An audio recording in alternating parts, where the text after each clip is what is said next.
ओम शांति। आज बाबा के 5 अक्टूबर 21 के महावाक्य हैं। मुरली का टाइटल है मीठे बच्चे, आत्मा और शरीर जो पतित और काले बन गए हैं, बाप की याद से इन्हें पावन बनाओ, क्योंकि अब पावन दुनिया में चलना है। प्रश्न है, भगवान किन बच्चों को मिलता है? बाप ने कौन सा हिसाब बतलाया है? भगवान किन बच्चों को मिलता है? बाप ने कौन सा हिसाब बतलाया है? उत्तर, जिन्होंने शुरू से भक्ति की है उन्हें ही भगवान मिलता है। बाबा ने यह हिसाब बतलाया है कि सबसे पहले तुम भक्ति करते हो, इसलिए तुम्हें ही पहले पहले भगवान द्वारा ज्ञान मिलता है, जिससे फिर तुम नई दुनिया में राज्य करते हो। बाप कहते हैं तुमने आधा कल्प मुझे याद किया है, अब मैं आया हूँ तुम्हें भक्ति का फल देने। गीत है, मरना तेरी गली में, जीना तेरी गली में। ओम शांति। बच्चों ने गीत तो सुना। जब कोई मरते हैं तो बाप के पास जन्म लेते हैं। जानते हो हम आत्माएं हैं। वह तो हो गई शरीर की बात। एक शरीर छोड़ फिर दूसरे बाप के पास जाते हैं। तुमने कितने साकारी बाप किए हैं। असूल में हो निराकारी बाप के बच्चे। तुम आत्मा परमपिता परमात्मा के बच्चे हो। रहने वाले भी वहाँ के हो जिसको निर्वाण धाम या शांति धाम कहा जाता है। बाप भी वहाँ रहते हैं। यहाँ तुम आकर लौकिक बाप के बच्चे बनते हो, फिर उस बाप को भूल जाते हो। सतयुग में तुम सुखी बन जाते हो तो उस पारलौकिक बाप को भूल जाते हो। सुख में उस बाप का सिमरन नहीं करते हो, दुख में याद करते हो और आत्मा याद करती है। जब लौकिक बाप को याद करती हैं तो बुद्धि शरीर तरफ रहती है। उस बाबा को याद करेंगे तो वो बाबा कहेंगे है दोनों बाबा, राइट अक्सर बाप ही हैं। वह भी फादर, यह भी फादर। आत्मा रूहानी बाप को याद करती है तो बुद्धि वहां चली जाती है। यह बाप बैठ बच्चों को समझाते हैं। अभी तुम जानते हो बाबा आया हुआ है, हमको अपना बनाया है। बाप कहते हैं पहले पहले हमने तुमको स्वर्ग में भेजा, तुम बहुत साहूकार थे। फिर 84 जन्म ले ड्रामा प्लान अनुसार अभी तुम दुखी हो पड़े हो। ड्रामा अनुसार यह पुरानी दुनिया खत्म होनी है। तुम्हारी आत्मा यह शरीर रूपी वस्त्र सतो प्रधान है। सतो प्रधान थे, फिर गोल्डन एज से आत्मा सिल्वर एज में आई तो शरीर भी सिल्वर में आया और फिर कॉपर एज में आए। अभी तो तुम्हारी आत्मा बिल्कुल ही पतित हो गई है तो शरीर भी पतित है। जैसे 14 कैरेट का सोना कोई पसंद नहीं करते हैं, काला पड़ जाता है। तुम भी अभी काले आयरन एज बन गए हो। अब बाप आत्मा और शरीर जो काले बन गए हैं फिर से इन्हें पवित्र बनाने आए हैं। आत्मा पवित्र बने तो शरीर भी पवित्र मिले। वह कैसे होगा? क्या गंगा स्नान करने से? नहीं, पुकारते ही हैं, हे पतित पावन आओ। यह आत्मा कहते हैं तो बुद्धि पारलौकिक बाप की तरफ चली जाती है। हे बाबा, देखो बाबा अक्षर ही कितना मीठा है। भारत में ही बाबा बाबा कहते हैं। अभी तुम आत्म अभिमानी बन बाबा के बने हो। बाबा कहते हैं मैंने तुमको स्वर्ग में भेजा था, नया शरीर धारण किया था। अब तुम क्या बन गए हो? यह बातें हमेशा अंदर रहने चाहिए। बाबा को ही याद करना चाहिए। याद सब करते हैं ना। हे बाबा, हम आत्माएं पतित बन गई हैं, अब आओ आकर पावन बनाओ। ड्रामा में यह पार्ट है, तब तो बुलाते हैं।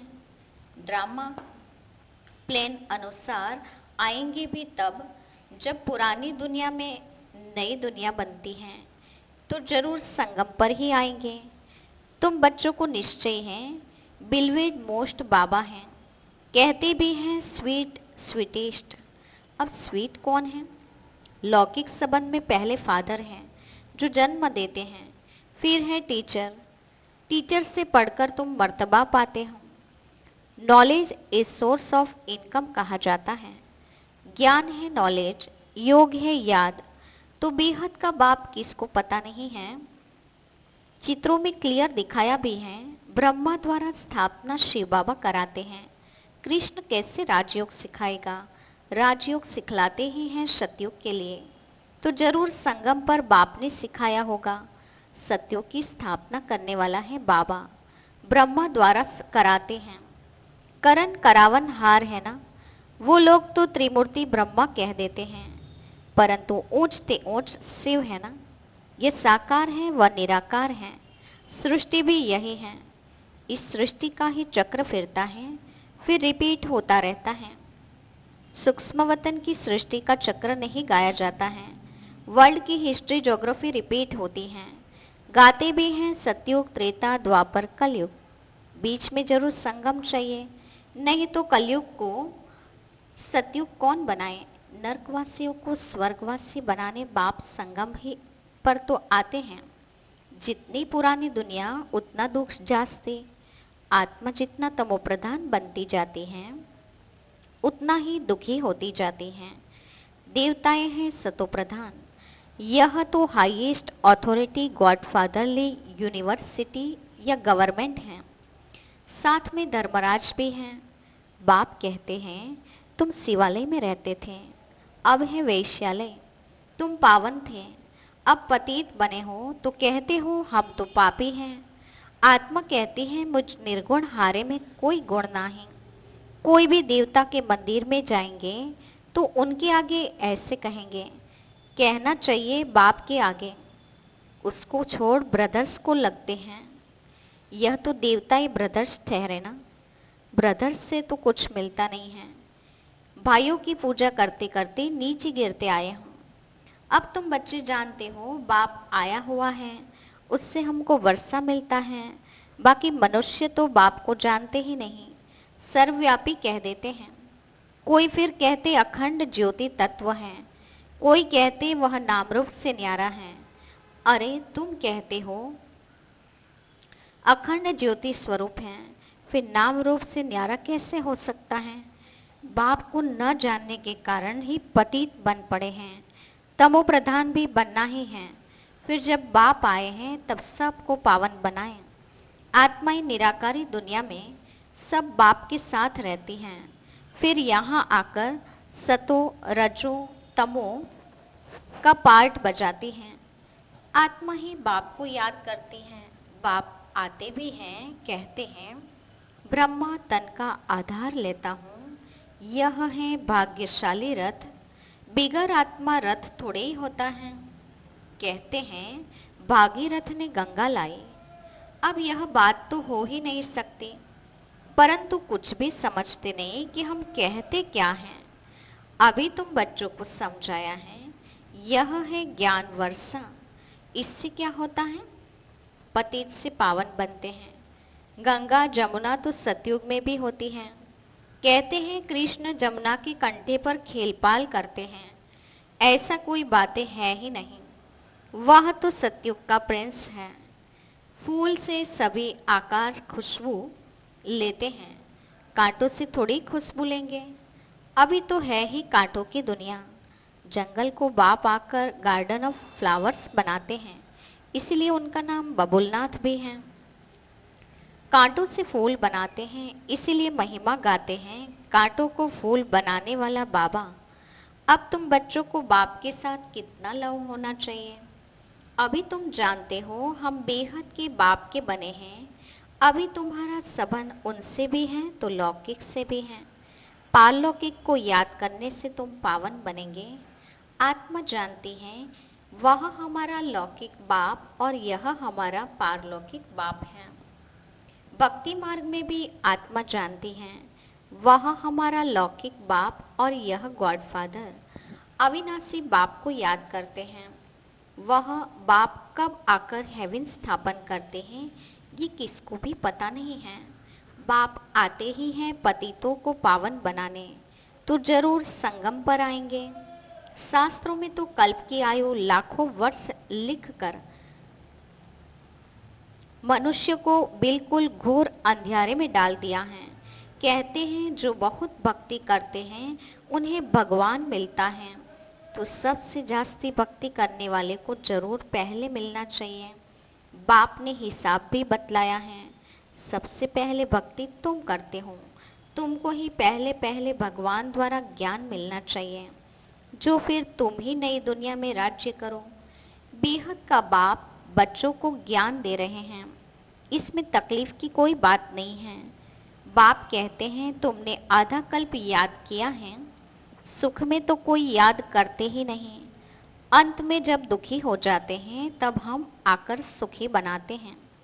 अभी तुम बहुत बड़े आदमी बनते हो, चीफ मिनिस्टर, प्राइम मिनिस्टर आदि के बंगले कितने फर्स्ट क्लास होते हैं, सारा फर्नीचर ऐसा फर्स्ट क्लास होगा। तुम तो कितने बड़े आदमी, देवता बनते हो, देव गुण वाले देवता स्वर्ग के मालिक बनते हो। वहां तुम्हारे लिए महल भी हीरे जवाहरातों के होते हैं। वहां तुम्हारा फर्नीचर सोने जड़ीद का फर्स्ट क्लास होगा। यह है रुद्र ज्ञान यज्ञ। शिव को रुद्र भी कहते हैं। जब भक्ति पूरी होती है तो भगवान रुद्र यज्ञ रचते हैं। सतयुग में यज्ञ अथवा भक्ति की बात ही नहीं। इस समय ही बाप यह अविनाशी रुद्र ज्ञान यज्ञ रचते हैं, जिसका फिर बाद में गायन चलता है। भक्ति तो सदैव नहीं चलती रहेगी। भक्ति और ज्ञान, भक्ति है रात, ज्ञान है दिन। बाप आकर दिन बनाते हैं तो बच्चों का भी बाप है ना, तो बच्चों का बाप के साथ कितना लव होना चाहिए। बाप हमको विश्व का मालिक बनाते हैं, मोस्ट बिलवेड बाबा है ना, उनसे ज़्यादा प्यारी चीज़ कोई हो ना सके। आधा कल्प से याद करते आए हैं, बाबा आकर हमारे दुख हरो। अब बाप आए हैं, समझाते हैं बच्चे तुम्हें अपने गृहस्थ व्यवहार में रहना ही है।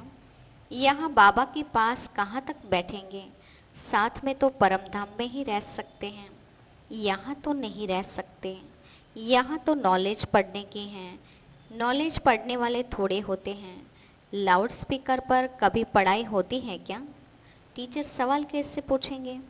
लाउड स्पीकर पर रेस्पॉन्ड कैसे दे सकेंगे?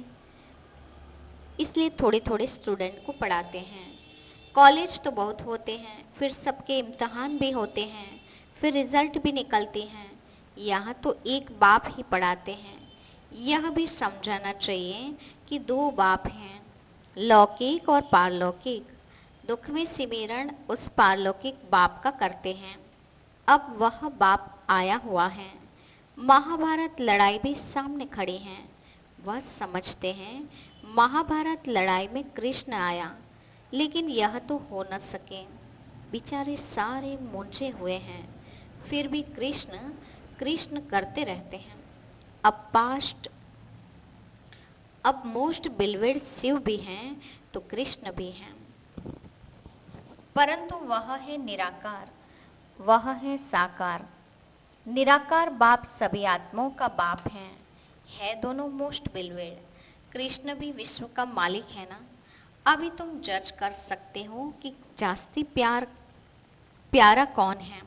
शिव बाबा ही ऐसा लायक बनाते हैं ना। कृष्ण क्या करते हैं, बाप ही तो उनको ऐसा बनाते हैं ना, तो गायन भी जास्ती उस बाप का होना चाहिए ना। बाप ने समझाया है तुम सब पार्वतियां हो। यह शिव अमर कथा तुमको कथा सुना रहे हैं। तुम ही सब अर्जुन हो, तुम ही सब द्रौपदियां हो।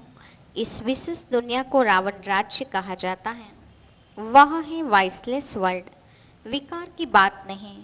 निराकार बाप विकारी दुनिया रचेंगे क्या? विकार भी दुख देते हैं।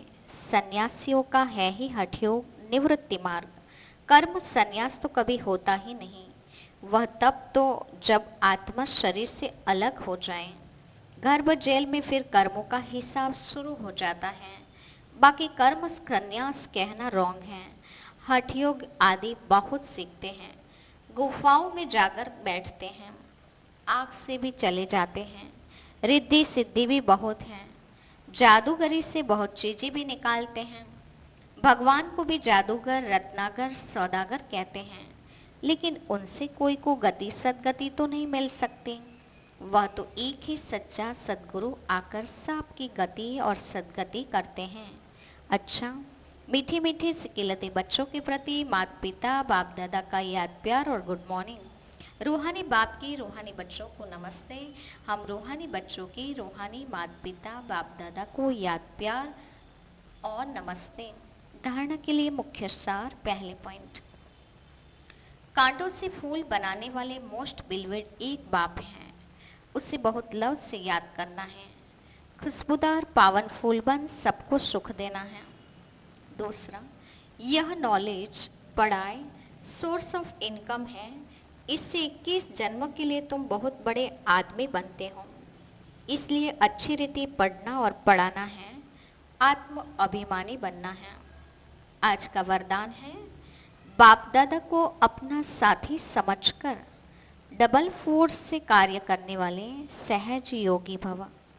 बाप दादा को अपना साथी समझकर डबल फोर्स से कार्य करने वाले सहज योगी भव। वरदान का विस्तार है, कोई भी कार्य करते बाप दादा को अपना साथी बना लो तो डबल फोर्स से कार्य होगा और स्मृति भी बहुत सहज रहेगी, क्योंकि जो सदा साथ रहता है उसकी याद तो स्वतः ही बनी रहती है। तो ऐसे साथी रहने से वह बुद्धि द्वारा निरंतर सत का संग करने से सहज योगी बन जाएंगे और पावरफुल संग होने के कारण हर कर्तव्य में आपका डबल फोर्स रहेगा, जिससे हर कार्य में सफलता की अनुभूति होगी। स्लोगन है, महारथी वह है जो कभी माया के प्रभाव में परवश न हो। महारथी वह है जो कभी माया के प्रभाव में परवश न हो। अच्छा, ओम शांति।